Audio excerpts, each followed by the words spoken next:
Cobra Commander by Joshua Williamson and Andrea Milana. This is an interesting book. Joshua Williamson, this is actually his second book. Duke came out first, and it looks like they're going to kind of cross over a little bit in some regard.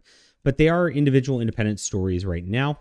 And we see it. We see the Cobra Commander walking out and just slaughtering a bunch of people to start this book. Before it goes back, we kind of like get a little bit of his origin here.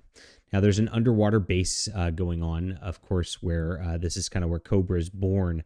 And we learn kind of about their political structures over the course of this here. And Cobra Commander asserts himself as a bad dude in charge. And we learn that actually a lot of the source of the power back here is due to a transformer that he's got held hostage, basically. And he is running experiments. He gets brought before like their leader there. And he has to go on a sort of outside mission to the outside world.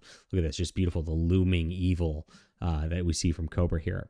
Never really been into G.I. Joe or anything in the past, so this is pretty interesting. It's all kind of new to me. I guess there's a bunch of lore, of course, from the comics themselves, and Joshua Williamson says he does his best to like honor all of that lore and then try to provide something new at the same time, because this is kind of a different universe. It's a crossover universe.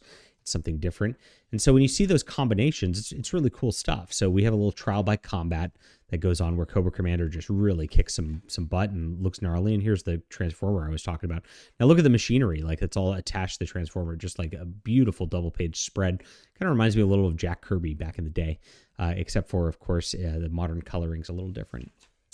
So we learned about that. That's kind of his secret to some of his power.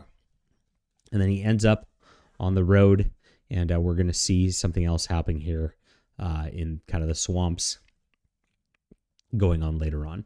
Get an essay from Joshua Williamson about writing this in the back, and it's a pretty nice comic. So I've enjoyed everything in the Energon universe so far. Void Rivals has been phenomenal. Transformers phenomenal.